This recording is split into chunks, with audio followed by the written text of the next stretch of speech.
Hello. So, welcome back to the second episode with Lakshmi ma'am at the ongoing series Making Way to Inclusive Community, a podcast of hope.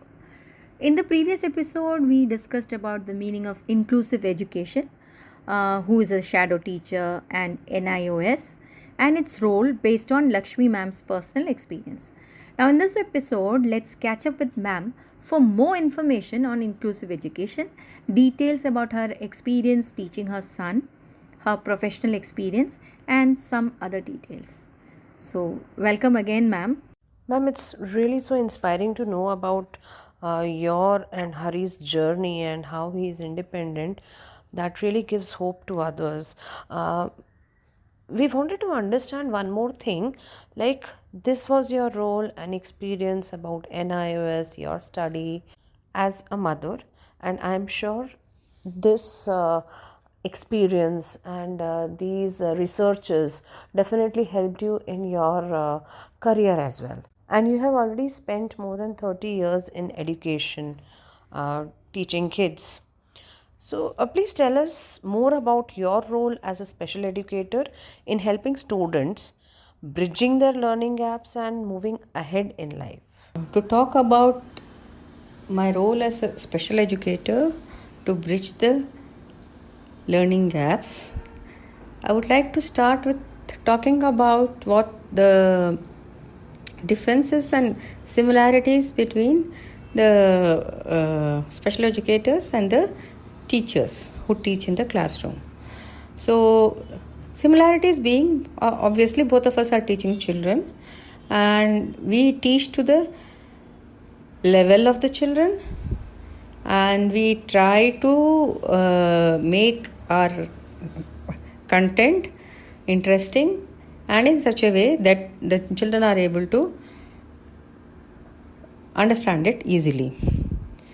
And both of us, we have some form of assessment where we try to understand how much has the child actually learned. So how effective is our teaching is basically. But there is a major difference between classroom teaching and teaching what the special educators do on an individual at an individual level or even in small group settings. So the classroom teacher teaches the curriculum. So her focus is there is a particular concept which needs to be taught to all the children in the classroom, and the classroom teacher is also time bound. So she or he has to finish that curriculum within a certain period of time and assume that the entire class has understood whatever has been imparted. Whereas the special educator, she or he looks at the child, understands the level of the child, and tailors the teaching accordingly to the level of the child and also to the speed of the child. So this is not so time bound as compared to regular classroom teaching. So here the focus is on the student, and if the student is able to learn what is being taught. So it can be taught in different ways. So it does not have to be the chalk and talk method or even project based or experiential. So depending on the child's learning channel, the special educator customizes the content for the child. Now, having said all this, the picture comes to mind that what the special educator teaches is only something very basic level, whereas the regular classroom teacher has to teach what is there in the curriculum, whatever board that the school is following. So my point here is not that.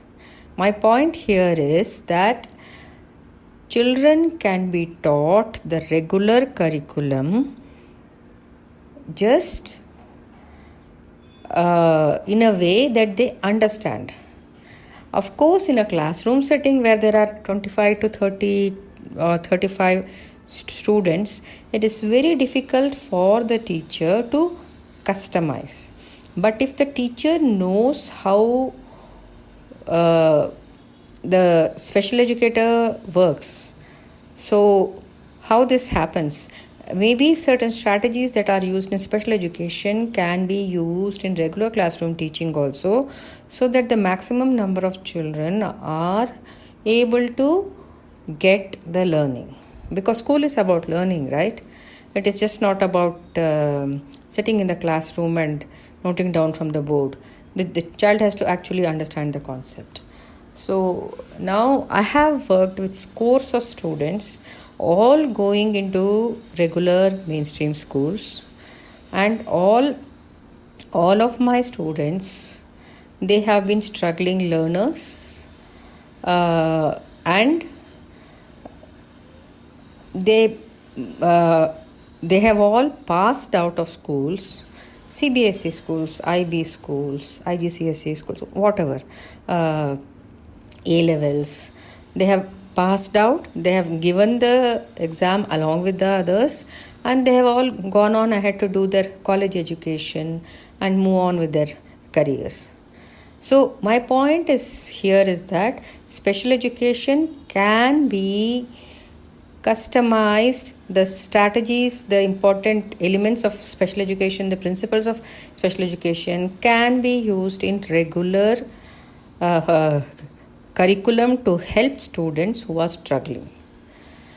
Okay, so now how is that done? Now suppose we have let us take an example of a child maybe who is struggling in mathematics. Okay, the child comes to me or any other special educator at let's say grade 8 level, and then what they do, with the parent comes that the child is not scoring well in math, consistently not able to pass, and has become is terrified of the subject. So even the simplest concepts they are not able to understand. So what do we do at this point? We take a look at the child. So we do our assessment.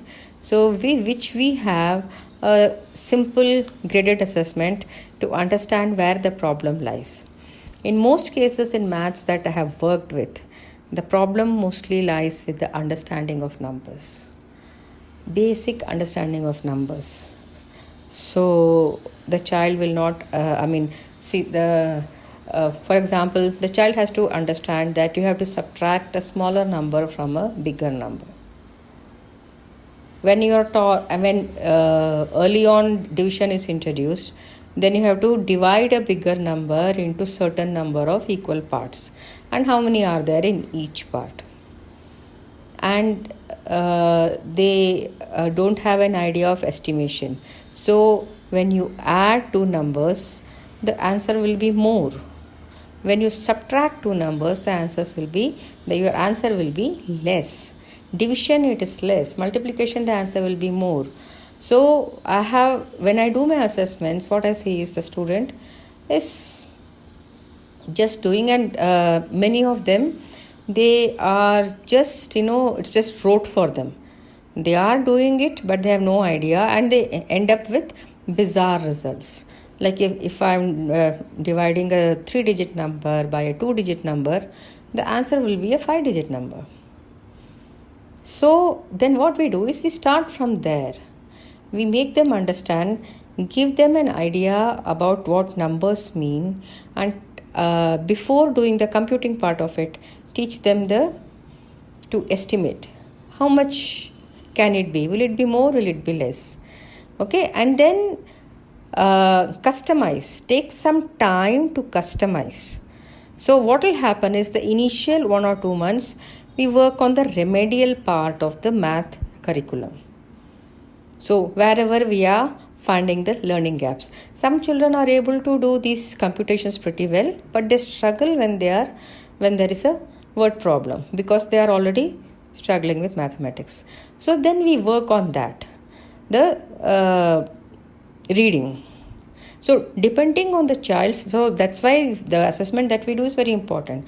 Depending on the child's basic challenge, we work on that. And once a certain level of comfort is achieved in doing the basic computing, basic word problems, then we go on to the curriculum of the class itself. Say the child is in class 8.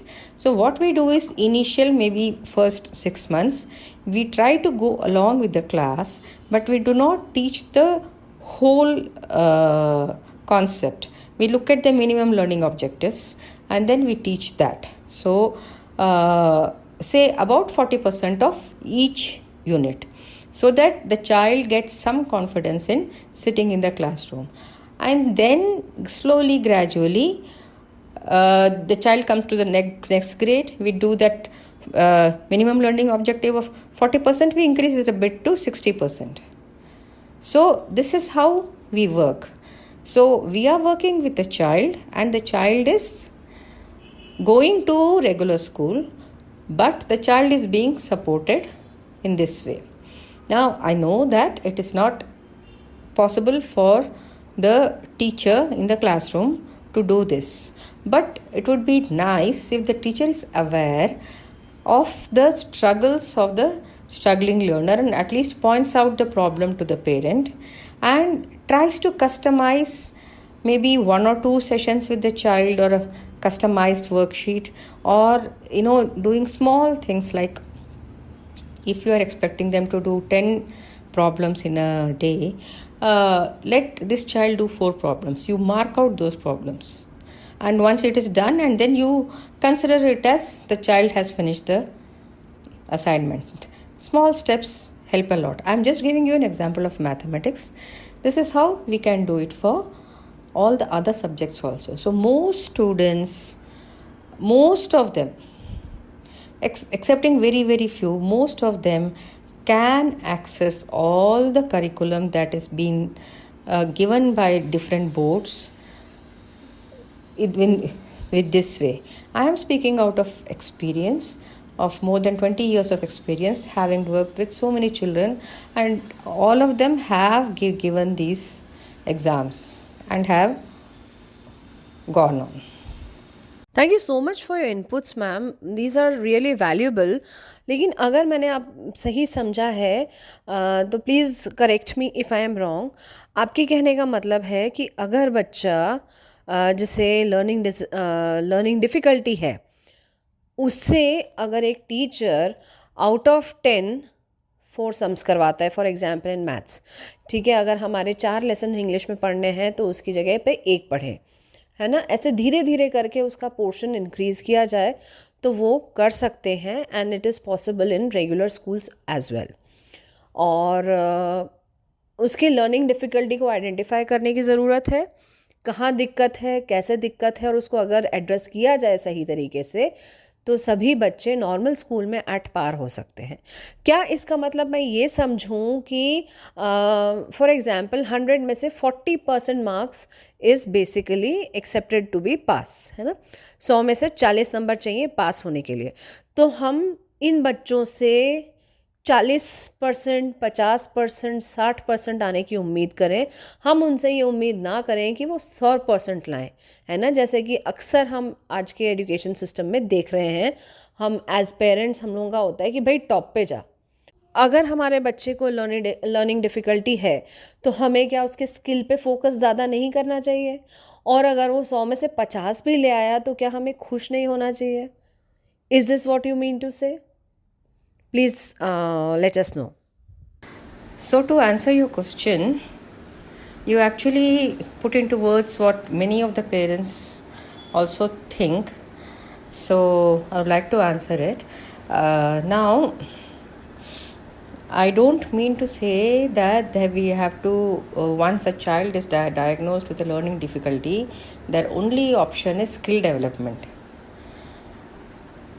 My message is, what I want to say is very importantly that they can go the same route as mainstream, as what we call the so-called mainstream.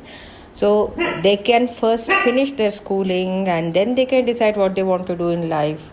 they are capable of higher education. So they are capable of anything if we give them the support that they need in the way that they need when they are in school itself. So all children learn,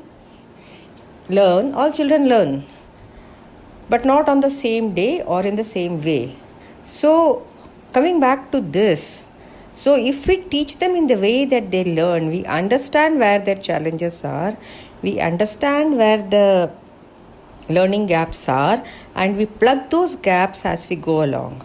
And initially, maybe once when the remediation starts, the problem has been diagnosed and the remediation is starting, initially it is better not to expect too much. So we always start with wherever the child is, 10% or 20% or whatever, and then we look at slow and gradual progress. And as the child progresses, it is just not us. I mean, why should we teachers take the credit? It is a team effort, right? So we are facilitating the child to learn. So we are facilitating the child to learn in the way that he or she can understand. So then the child literally takes over. There comes a point when all of us take a step back. Teachers, the special educator, the parents, everyone takes a step back and the child takes over. That point can come in a child's life at any point. Like it can come at the age of 11, 12, 13, 15, 17. But it does come, and it comes for all children. Believe me, I'm speaking from experience. It comes for all children. So at that point of time, the parents can expect the child. I mean, the child can score high, the child can top. As I told earlier, my children have done very well. They've got 90-95% and all in their boards. They have gone on ahead to do excellently in their chosen professional fields.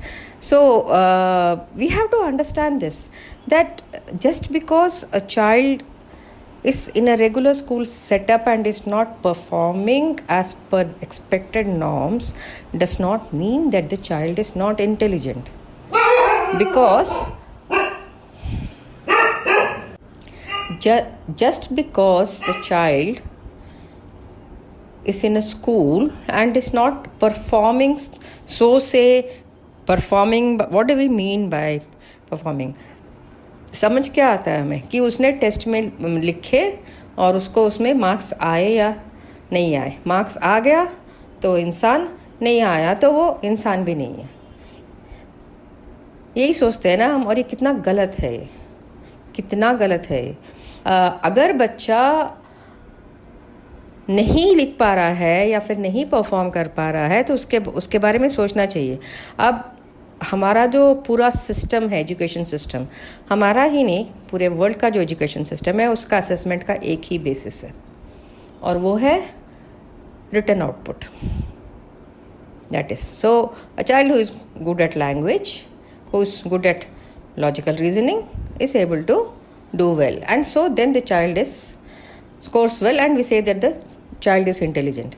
Intelligence is not just this thing. Intelligence is it's a very big thing, and we just assume, and then the thousands of lakhs of children are just thrown aside, saying that you are not up to the mark, you will not be able to do anything in life. Let us start you on some skill building. Unfortunately, in our country, even if we do start on skill building, there are no proper channels for that. There is no scope for that. There is hardly anything. So here my message is that don't give up on your child. Please presume competence. Please presume competence. Even if the evidence in front of you says no, but you just believe in it. Believe in the child. Presume competence. Start working with the child relentlessly. बच्चे के साथ में लगातार काम करते रहो, उसको input देते रहो. उसको अगर बच्चा एक तरीके से कोई चीज़ समझ नहीं रहा है तो कि सोचो कि उसको मैं कैसे उसको मैं समझा सकती हूँ. Shall I break it down into steps and teach one step at a time? Shall I teach it in a different way? Presume that the child can learn. The onus is on us, the teachers, the parents, that we have to figure out a way to teach the child. It is not on the child. We put the onus on the child. This child is not learning, so this child is no good. The onus is on us. So children do learn. So if we have faith in a child and if we teach a child the way they learn, they will learn. We have to do it. Because I want to put this message across, because I am seeing scores of children who are well capable are just literally they are given up on, because maybe the teachers or the parents are not aware that yes, it can be done. Their child can learn, and the child can in all the conventional things do everything. It is just that we have to start committing ourselves to it. So to answer your question, you can expect your child to score 90%, 95%, be a topper and all, but then look at where the child is right now and slowly build up a child to that level. So the last that I want to say is, it is not just about scoring 90% and all. It is about, has the child actually understood what we are all trying to teach? So the conceptual understanding, if the child has got, that is more than enough. I mean, I never scored 90% in school. I was never the topper, but I can confidently say that I remember, I understand most of the concepts taught. So I can apply those concepts in daily life. That is what is more important, much more important than the scores. Okay? Very rightly said, ma'am. Never give up. So when you mentioned about expectations that can happen and किस तरह से parents को अपने बच्चों पे विश्वास करना है, उनका साथ नहीं छोड़ना है, not to give up and make the child understand the basic concepts. So वो जो not to give up attitude को लेते हुए अगर हम आगे बढ़ते हैं, तो हम सभी जानना चाहेंगे कि आपने अपने बेटे को किस तरह से समझा, कैसे उसकी मदद की, और आज के सिनेरियो में what is he doing in today's scenario. Yeah, okay. So, my son, Hari, his name is Hari. So, he's autistic, and at that point of time when he was at school going age, supports were pretty less. Right now, he's 29 years old. So, he started off with a mainstream school, didn't work because all these uh, support of teaching, inclusive schools, shadow teaching, all those things were not a concept even at that time. So then after that, shifted him to a special school. Special school, it did help him because it was good. They don't expect much. It did help him. It gave him a structure. They also gave him basic literacy, which he was able Okay. to pick very well. So basic literacy, numeracy they gave, and he was able to pick, but they did not go beyond that. And I always felt that he can do. So then they became my own personal journey after that. Okay. So one of his teachers suggested that he can do 10th, and that's when I started looking at NIOS and I got to know how it works. And as we continued the journey, we understood also, both of us, him and me, and it was a very hard and tedious process for both of us. But both of us, even Hari he knew that he has to do his 10th and 12th, and it's going to be hard, and he worked really hard. So so what I did was, I did get two teachers to come and teach him. But Okay. since I'm in the field, so I used to make the Question. entire plan, what to teach, how to teach. I used to Okay. write it down, and the teacher would come and implement it. They were also Okay. special educators, so that Huh. way. And the way we did it was, we broke it down into parts. So what I did, the curriculum, I looked at the previous 10 years question paper and then saw which part of it my child can manage, and then got down a question bank of all those questions together, and then which part of the curriculum they are in, which chapter are they from. Chose only those chapters. Huh. So maybe if the They had in English and all that 40 chapters. Huh. 40. So Hmm. out of the 40, he must have done 22. So only those chapters. And then that also, I used to explain it orally to him, the lesson, did not make him Hmm. read and understand. That would have been Hmm. too much. So then he understood. And then Hmm. question answers were given, already made. Excel, Hmm. he was excellent at rote learning. Hmm. So Hmm. he used to memorize Hmm. one chapter at a time, like that, Hmm. for once. So Hmm. NIOS, one other important thing is that you can stagger your exam. So you can give one exam, say in November, another in April, the next in November, Hmm. like that. One subject at a time you can give. So that's how Hmm. we managed all Okay. 5 subjects. Same thing Huh. we did for 12th also. But after Hmm. doing all that, he Hmm. got, Hmm. I mean, to all of our surprises, he got a first division in 12th grade, and we were like, wow, how did this happen? Huh. And Huh. but he said, no, that's it. I'm not studying Huh. anymore. Don't you Huh. even make me do it. Huh. You told me 10th, 12th, I have done it. That's it. Huh. So then I said, okay, your choice. Huh. Because I also Hmm. understood that this is all just, it is not too meaningful. So Correct. after that, he started, various organizations were giving training, vocational training. Hmm. So Hmm. in computer skills, soft skill Hmm. training, all that he took. Hmm. And he has been Hmm. working, I mean, he has been interning at various places, 3 or 4 places he has already interned. From 6 months Hmm. to a year, he has been. Hmm. Mixed experiences, somewhere good, somewhere uh, horrifying. So I had Hmm. to literally pull him out because they were making use of his innocence. Hmm. So right now he's training at a BPO, Hmm. where he's going and he's learning and he's doing pretty well. He's happy there. So the Okay. induction period is happening there. So Hmm. and hopefully they will absorb him. And Hmm. the now it's been quite some time. He has understood their processes, and that is a very, among all the places, that is one of the good inclusive environments. So this is where we are right now. This is Oh, his that journey. was wonderful to know Yeah, that but then he. he has become pretty independent. He travels himself. Ah. Ah. He's, to a certain extent, he's able to manage money himself. So all these Hmm. things are there, and even if there is a problem, he solves. Like, Ah. suppose auto Ah. breaks down, car breaks down, whatever. Do all these things he's able to manage. Earlier, for Hmm. everything, he used to come to me. Now he's Yeah. become independent. So it is Hmm. a journey. Again, Correct. everything is a Ah. journey. On the So I Journey. journey. think I True. keep Very on true. repeating the True. word often, but it is a journey.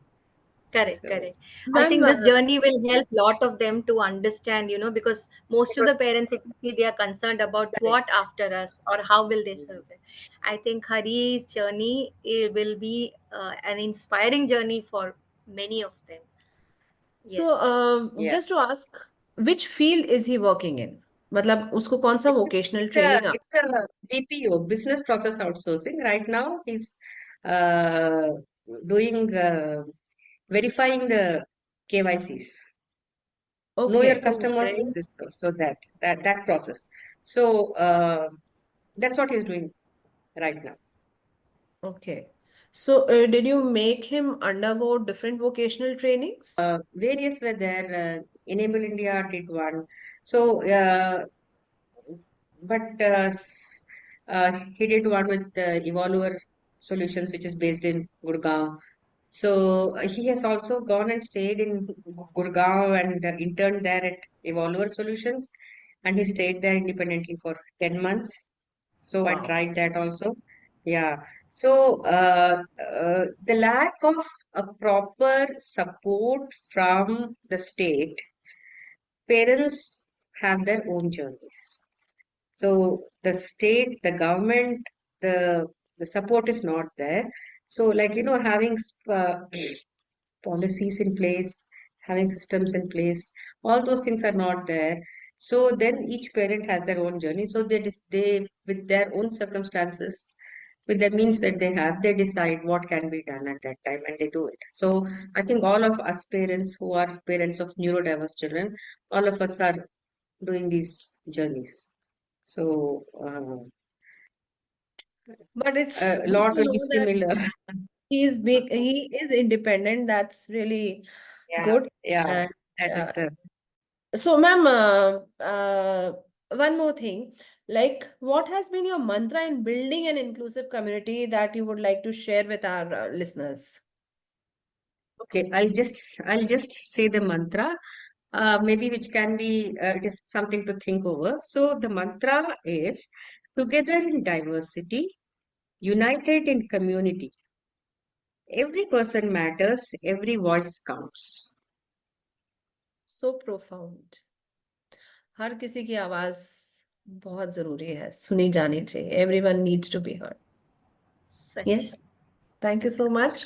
And ma'am, That before you was. go, you have been a part of many schools or educational institutions. So, do you do something on like And apart you from that, your own setup or something like that?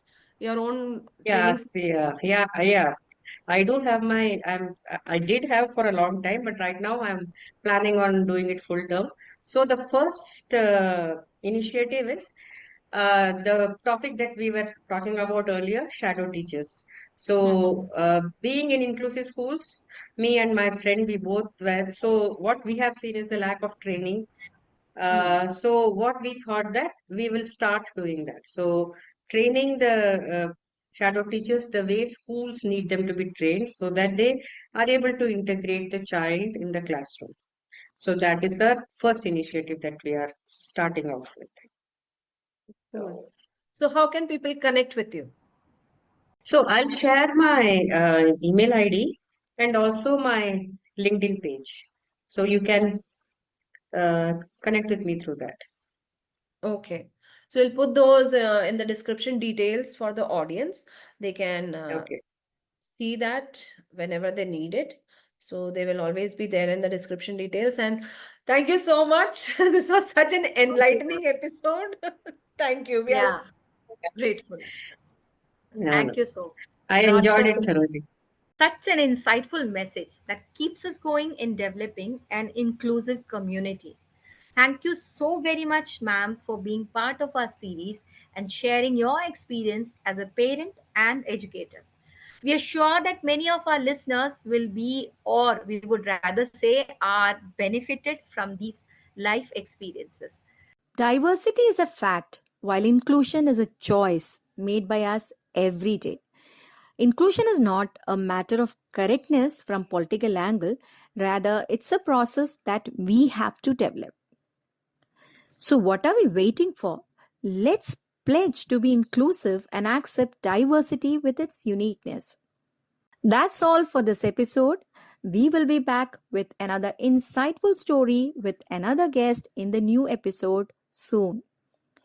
We are sure you have been doing activities suggested in the first and second episodes of the series. If you haven't done it till now, please start doing them. Stay tuned until next episode. Have a great day.